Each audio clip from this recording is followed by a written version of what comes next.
to expand on a talk we'd given at ISE Utrecht 2025. What can rats teach us about positive animal welfare? And this is the structure of the talk. I'm going to introduce positive welfare, or PAW. I'm going to look at features of the PAW concept largely through the lens of rat research, assessing positive affective states, flourishing in animals, resilience. I'm going to touch upon some future questions, research questions, and lastly, just a few words on the challenge that PAW raises for us.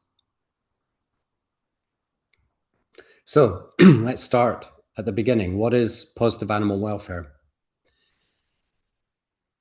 Well, let's start even further back. What is animal welfare? So this is my idea about what animal welfare is about. And animal sentience is a key concept in animal welfare, the capacity of animals to experience or to feel. And these two videos, the one on my left, the sick pig feeling bad, and the playing pigs on the right, apparently feeling good, represent two ends of the spectrum of feeling. And positive welfare is clearly about the positive end of the spectrum of experiences. We can say, really, that historically, if you like, that positive welfare as a concept started in 2008 with this review by James Yates and David Main. Still worth a read, an excellent starting point. And since then, there's been obviously more work, actually increasing amounts of work. And I think we can summarize that by saying that positive welfare has developed, is developing as a set of interconnected ideas with this central focus on animals' positive subjective experiences. We can ask the question, why did positive welfare appear as it did in 2008? One idea is that it's too much, there had been, and maybe continues to be, too much focus on negatives. And certainly if I look back in my own career, there's plenty of negatives, working on stereotypies, working on stress in various animals, including prenatal stress, and various forms of harm that can come to animals either through their own behavior or through our management. There is also the distinct possibility that there was serendipity here, that science was moving in this direction anyway. And I list here three important areas of science for animal welfare. So taking human psychology and the advent of positive human psychology, in many ways, this seems to be analogous to the argument about positive welfare being a reaction to too many negatives, because people argued that there'd been too much focus on negative psychological states, anxiety and depression in humans, which gave rise to studies of happiness and to life satisfaction studies, what makes life worth living, and to papers that make you smile, very happy people on very happy people. Affective neuroscience is that branch of neuroscience that studies the neural underpinnings or substrates for subjective experiences. And again, there has been a trend towards considering the brain mechanisms that underlie positive experiences, pleasure and joy, as in this review by Kringelbach and Berridge. And the last part of this Venn diagram is society. And we don't know actually a lot about how wider society views the idea of positive welfare, but from the work of Belinda Weigers, for example, citizens appear to have, to some extent, already built in ideas of positive welfare to their concept of what animal welfare is about. So, in some way or other, through these intersecting influences and others probably which are not listed here, positive welfare emerged. So if we jump to the present day, last year, as part of the LIFT consortium, we published a consensus on the definition of positive animal welfare, where positive welfare was defined as the animal flourishing through the experience of predominantly positive mental states. And in today's talk, I'm by and large, not entirely, going to use the rat to address some of the interesting and indeed challenging questions that this definition poses for us. For example, how to induce and assess positive mental states in animals. So when we think about positive welfare, quite often we turn to play behavior because it looks enjoyable. And rat play, particularly rat social play or rat rough and tumble play, is from a behavioral perspective, but also from, for example, neuropharmacology. And there is quite a few social reward mechanisms to positive experiences through their ultrasonic vocalizations. So rat ultrasonic vocalizations, or USVs, were first identified in 1954. And as this review by Schwarting illustrates, there's been a steady climb in publications on rat USVs. And I want to highlight this green line, which relates to publications on what are referred to as 50 kilohertz USVs. So these are USVs which have a peak frequency between 30 to 80 kilohertz. And quite a volume of literature points to these USVs being typically, not entirely, but typically associated with rewarding contexts, which includes social play.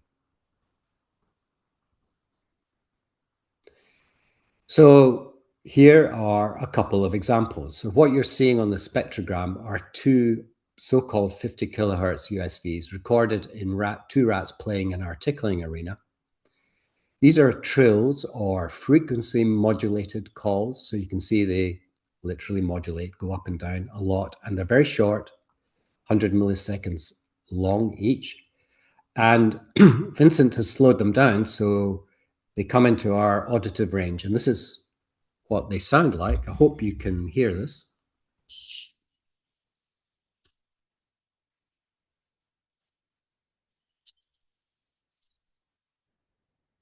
Yeah, one of the problems in this sort of presentation is you don't really know what's being received at the other end. Anyway, hoping you heard that rat song. So, where does tickling come in? Well, Bergdorf and Panksepp suggested around 2000, why not use the human hand to mimic aspects of the physical interactions that rats give each other when they're playing?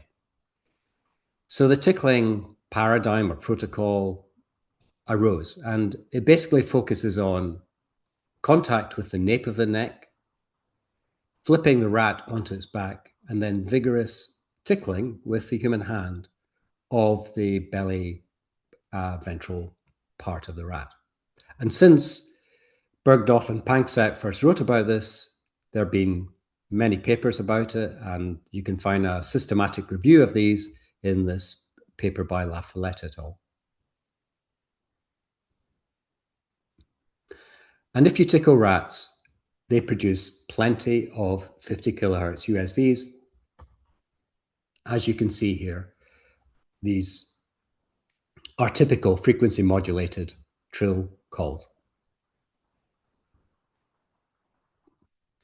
So rats do provide us with a way of studying in a fairly standardized form the induction and assessment of positive mental states.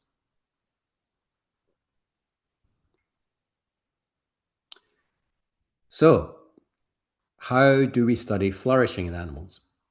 I have to accept This is not so straightforward. I think we can argue right from the start, this is work in progress. So flourishing has really emerged from human studies. It's seen as a composite concept, typically including a lot of things: positive emotions, life satisfaction, sometimes called happiness, engagement, meaning, purpose, sense of achievement, and so on. And the challenge we have, now that the term is in the definition, is to translate this human-orientated, human-derived idea and complex idea into something that is relevant and operationally definable in animals. And this is just one idea. And I have to acknowledge, as the review by Yates and Main is contributing here, as is some of the early work on positive human psychology by Seligman. So if we think of human flourishing, which is closely aligned to happiness, then we can argue that it consists at least of hedonistic type sensations. So these are everyday pleasures, feeling good, and what is sometimes referred to as eudaimonic aspects, which is more to do with a life of choice and meaning. And Peter Sando coined the term for us, doing good. So perhaps we can think of flourishing in animals as the positive feelings that come from them doing. That is, engaging and completing complex, motivated, rewarding behaviors.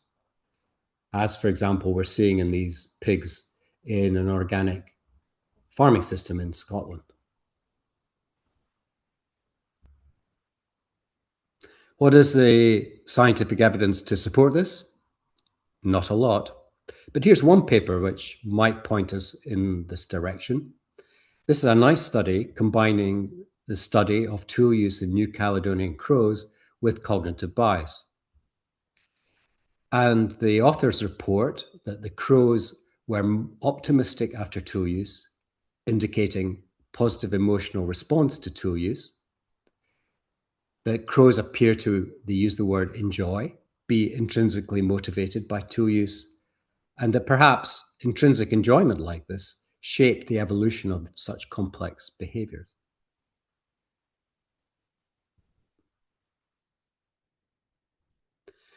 What you're seeing here are rats in typical laboratory conditions, small cages, a small amount usually of enrichment, and hence limited opportunities for their species' typical behavior.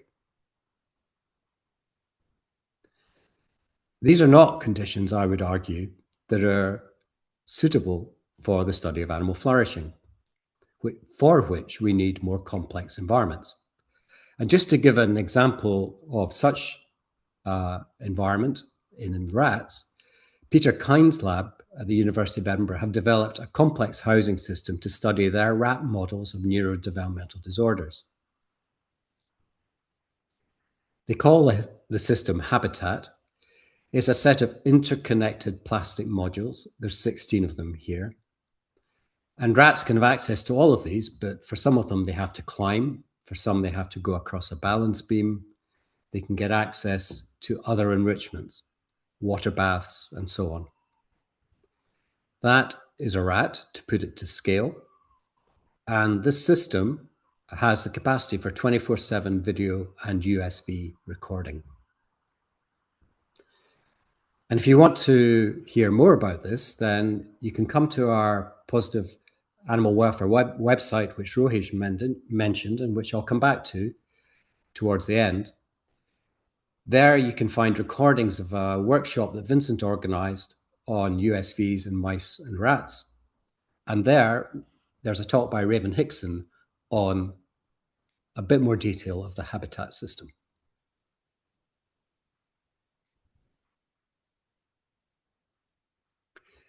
So another part of the consensus definition is that positive welfare goes beyond ensuring good physical health and the prevention and alleviation of suffering.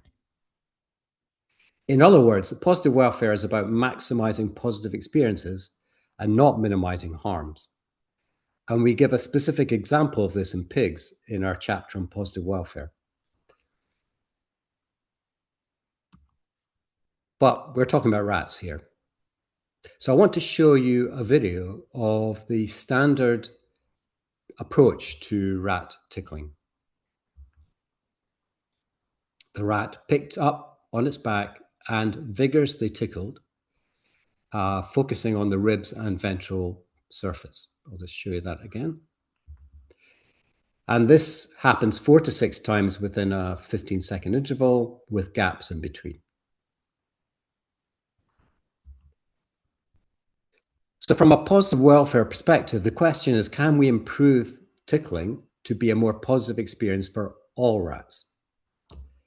And this question derives from an opinion paper that we wrote, where we posed the question of whether this vigorous approach to tickling is necessarily a positive experience for all animals. And there was some data, which I don't have time for, which supports, in part, that hypothesis. So we developed an alternative approach to tickling, which we call playful handling, which reduces active pinning in favor of, as you can see, more dynamic, flexible interactions between the human hand and the rat.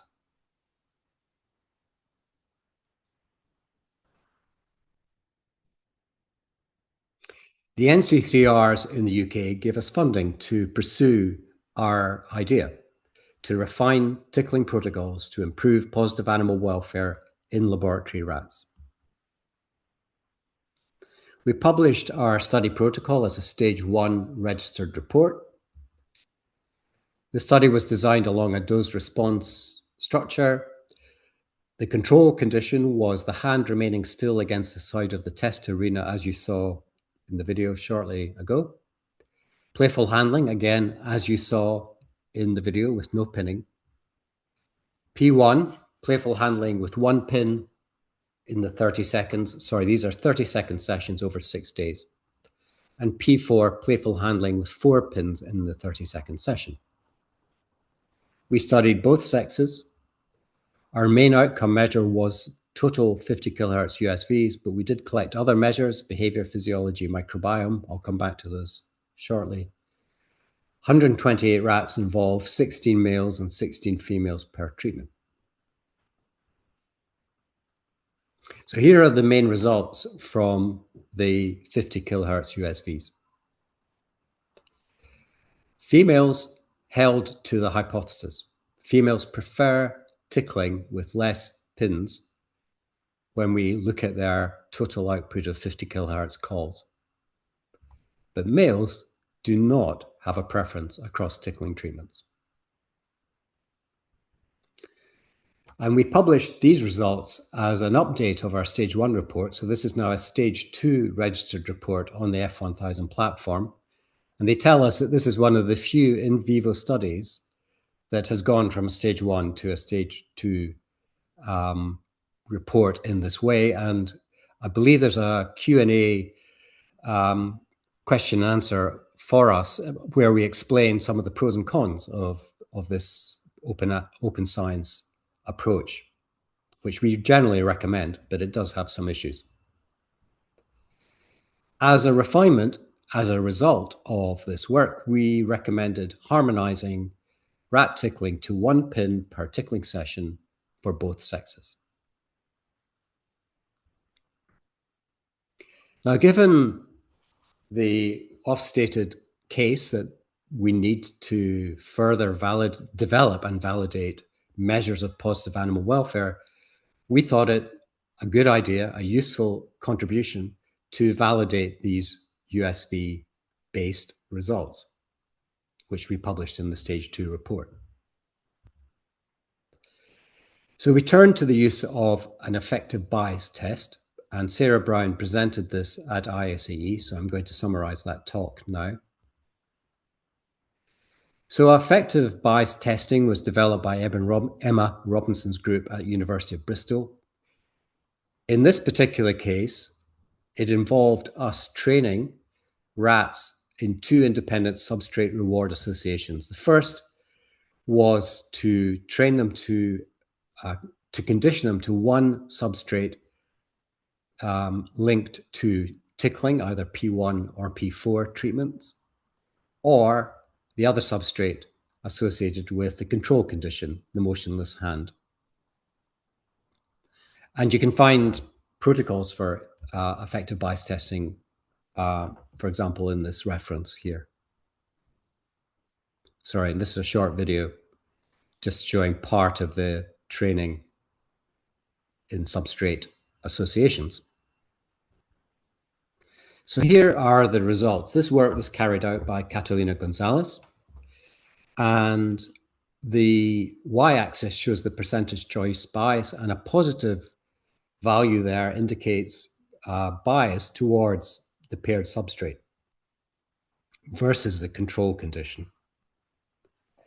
And what these results show, firstly, is that overall males and females have a preference for the substrate paired with tickling. So overall, tickling was confirmed as a positive experience by the affective bias testing.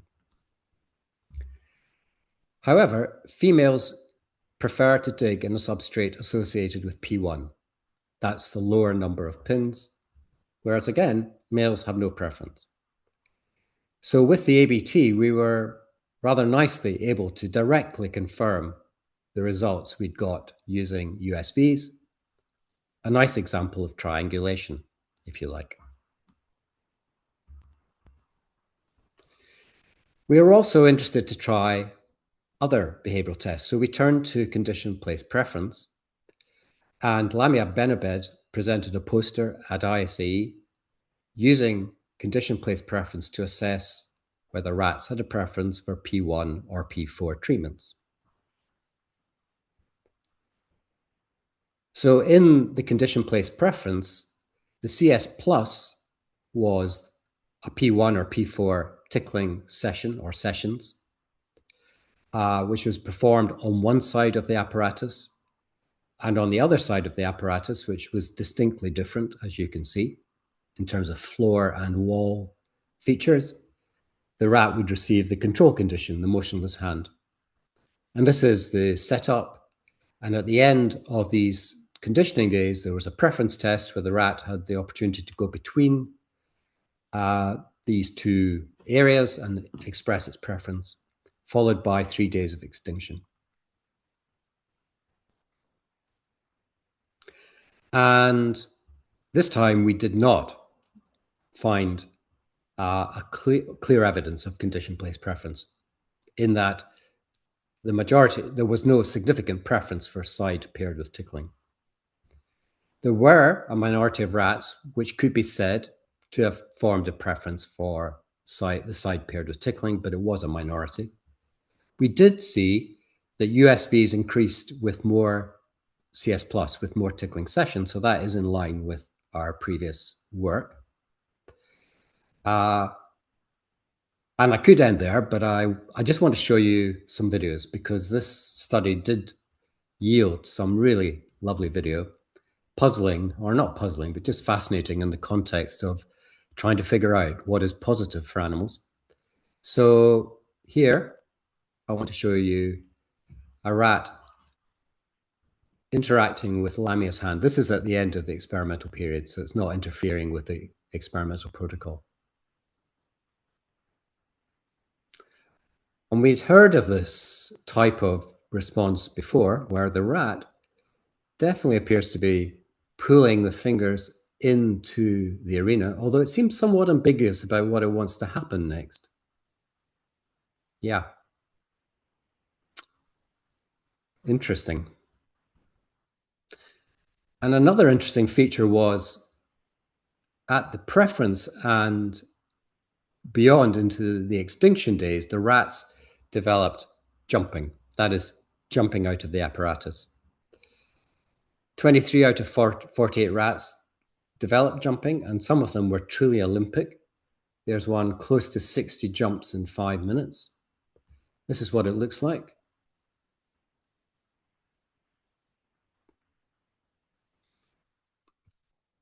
extremely athletic, if somewhat not conducive to the experimental question that we were asking.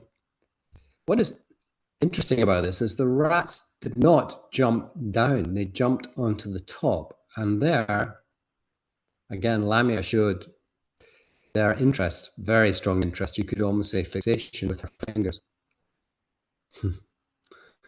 Again, we can discuss. That is the USB microphone that you can see just at the bottom there. Okay. Leaving that behind, we're going on to the last part of the definition I would like to pull out, which is that positive welfare leads to development of competence and resilience. In other words, good feelings lead to good outcomes or vice versa. Now, we certainly know that negative welfare effects can have effects on resilience. This is a paper we published showing that prenatal stress in pigs produces anxiety-prone female offspring and impaired maternal behavior in those offspring when they become sows. In this recently published review, Non-Neuronal Brain Biology and its Relevance to Animal Welfare, we point towards potential mechanisms whereby the brain can be affected by various influences affecting resilience. So we drew attention particularly to non-neuronal cells, which are increasingly seen as crucial to maintaining a healthy brain: microglia, astrocytes, oligodendrocytes. We summarized the evidence that under challenge, these cells, these non-neuronal cells, can cause neuroinflammation, and that reduces the brain, indeed the whole animal's resilience to challenges. And the link to positive welfare is that environmental enrichment helps maintain the brain's resilience to challenges by preventing, at least in part, by preventing this progression towards harmful neuroinflammation. So, can tickling help or contribute to rats' resilience to challenges? And again, Vincent presented this poster at ICE using rat tickling to investigate the biology of positive welfare and resilience. So in the F1000 published paper, well, in that NC3R's funded work, as I said, we collected other physiological samples, including fecal pellets, for which we analyzed fecal corticosteroid metabolites.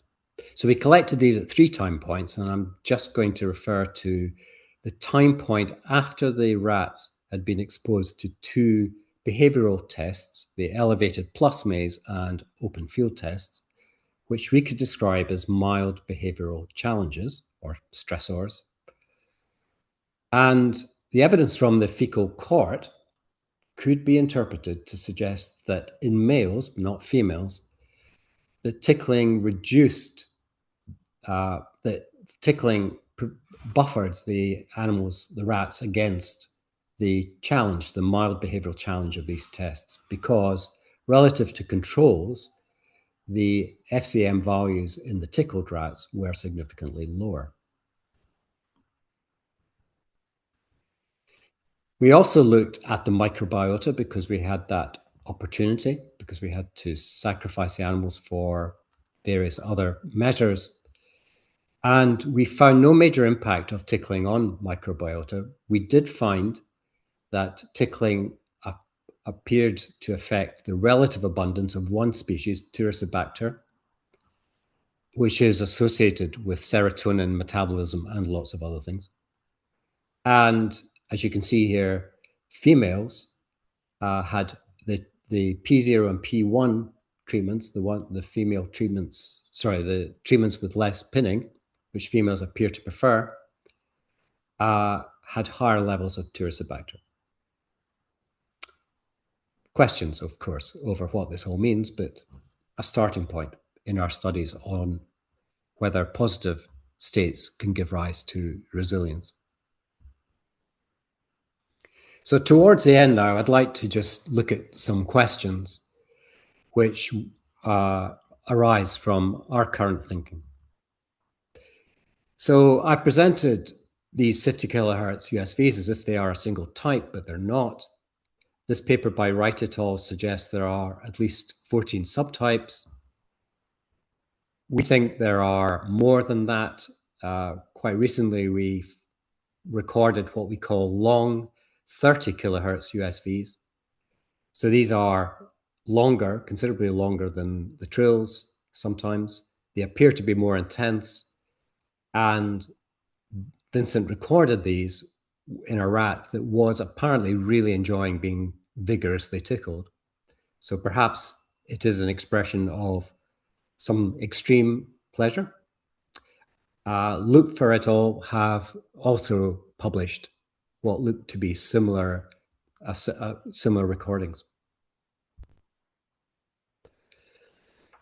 Like many forms of behavior, categorizing and counting USVs is laborious, and it is possible that AI can help here.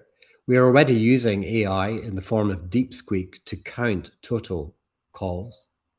But in this paper from Marek Spinka's group, they had what appears to be a fairly robust model, AI model, for counting up to 5 subtypes, the 5 subtypes which are shown here. So presumably, there's more of these approaches on their way. And once we can categorize and count subtypes, then we think there are lots of interesting questions. We think there are sex differences in sub-call type. We published this paper relatively recently as part of Emma Tivey's PhD, showing that females produce more flat USVs than males when playing during tickling sessions. So tickling sessions often have a gap between the intense interaction with the human hand, where the hand remains motionless, and the rat can then, if you like, do its own thing. And during that pause in tickling, females produce more flat USVs.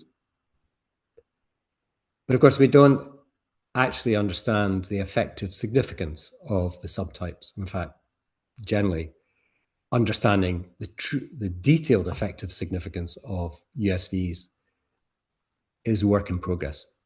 So one approach to that could be through playback. We, through Taylor Hammond's PhD, had a go at this, which was successful, at least in demonstrating that within the home cage, we could get responses from rats in response to playback of other USVs. Rats are also quite useful if we're interested in neural mechanisms. And we've been working with Cristina Gonzalez on an approach called LightSheet. LightSheet allows imaging of, in this case, whole rat brains. And that allows whole brain imaging of, for example, neuronal activation. And here we have LightSheet images from a control rat on the left and a tickled rat on the right, taken, as you can see, at different levels of the brain and focusing on the ventral tegmental area, which is an important reward center in the brain. And you can see, and sorry, this was, the marker here was CFOS, which is a commonly used neuronal marker of activation.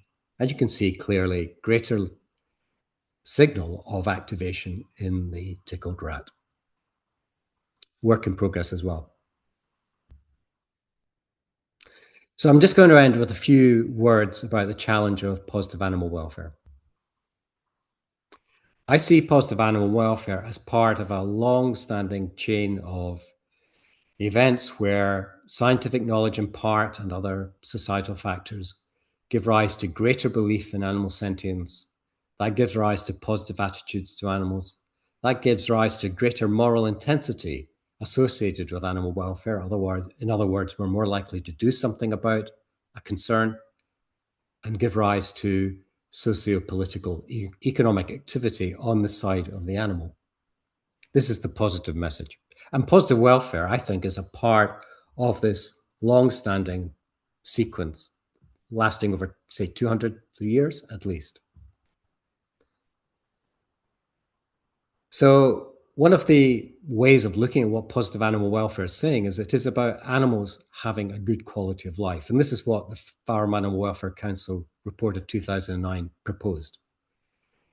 That in a sense, positive welfare is about a good life compared to a life worth living, and certainly a life not worth living. But as we know, many of the animals that we use, and particularly farm animals, arguably have lives on the margin of being worth living. So if, rather than thinking about this, making incremental changes and improvements to the type of system you're seeing on the right here, the intensive fattening system, fully slatted with very small amounts of enrichment, to migrate towards what might be a good life, as you can see, is a big jump. And that is the challenge that positive animal welfare, I think, raises for us. So if you want to learn more about positive welfare, please come to our positive welfare website. There you can find a page dedicated to rat tickling. You can find these recordings of the workshop that I mentioned on USVs in mice and rats. We are uploading our ISE presentations there. And actually, if you had known, you could have listened to this bite-sized talk by Vincent, which would have got this all over much more quickly. So let me just give you a sample.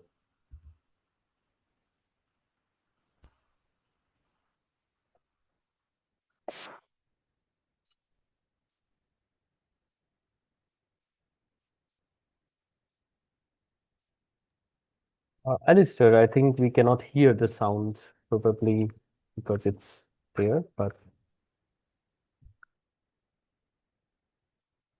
Okay. I'm gonna just,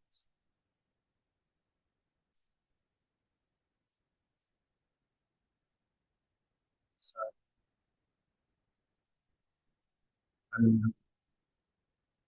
right, that didn't work. Apologies. But you can go onto the website and listen to Vincent and have it all over much more quickly than my talk. So let me just finish off. This is a wide collaboration of people that we work with who are interested in the subject of, well, sometimes it's just rat behavior, sometimes it's neuroscience, sometimes it's rat positive welfare. And these are the people who have, the bolded people are the ones who particularly contributed to the talk today. Thanks to funders. And yeah, thank you very much for listening.